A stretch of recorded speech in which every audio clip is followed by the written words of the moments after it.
Independent Baptist ಚರ್ಚ್ನಲ್ಲಿ 78ನೇ ಸ್ವಾತಂತ್ರ್ಯೋತ್ಸವ ದೇಶಕ್ಕಾಗಿ ಪ್ರಾರ್ಥನೆ ಮಾಡಿದ ಕ್ರೈಸ್ತ ಬಂಧುಗಳು. ದೇಶದ ನಾಯಕರಿಗಾಗಿ, ಅಧಿಕಾರಿಗಳಿಗಾಗಿ ಕ್ರೈಸ್ತ ಬಾಂಧವರಿಂದ ಪ್ರಾರ್ಥನೆ. ಹುಬ್ಬಳ್ಳಿಯಲ್ಲಿರೋ ಇಂಡಿಪೆಂಡೆಂಟ್ ಬ್ಯಾಪ್ಟಿಸ್ಟ್ ಚರ್ಚ್. ಹುಬ್ಬಳ್ಳಿಯ ಇಂಡಿಪೆಂಡೆಂಟ್ ಬ್ಯಾಪ್ಟಿಸ್ಟ್ ಚರ್ಚ್ನಲ್ಲಿ 78ನೇ ಸ್ವಾತಂತ್ರ್ಯೋತ್ಸವದ ದಿನಾಚರಣೆಯನ್ನ ಕ್ರೈಸ್ತ ಬಂಧುಗಳು ಆಚರಿಸಿದರು. ಬೈಬಲ್ ಗ್ರಂಥವನ್ನ ಹಿಡಿದು ದೇವರಿಗೆ, ದೇಶದ ನಾಯಕರಿಗಾಗಿ, ಅಧಿಕಾರಿಗಳಿಗಾಗಿ ದೈಹಿಕವಾಗಿ ಮತ್ತು ಆತ್ಮಿಕವಾಗಿ ಪ್ರಾರ್ಥನೆಯನ್ನ ಸಲ್ಲಿಸಿದರು. ಪಿ ಡೆವಿಡೆನ್ಸ್ ಧ್ವಜಾರೋಹಣ నెరవేర్చిದ್ರು. ಇವರಿಗೆ ಇನ್ನುಳಿದ ప్లాస్టర్ಗಳು సాథ్ కొట్టరు.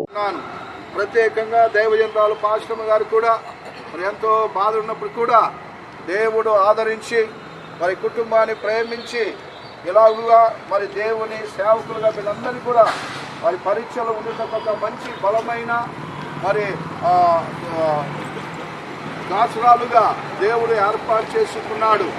కాబట్టి అదే కుమారుడు నోవాను దేవుడుగా దేవుడు అభిషేకించడంలో దేవుడు చేసిన గొప్ప మేలు కూడా అదేలాగా మరి అభిషేక్ పాస్టర్ ఇమ్మానుయేల్ గారు, మరి యేషయ్య గారు, అదే యాకోబు, మరి అదే వారు అదేలాగా దేవుడు ఇలాగా బిడ్డను ఒకరినొకరు యవన కాలంలో ఏర్పాటు చేసుకుంటూ దేవుని యొక్క ప్రేరణ, ఒక తలంపది.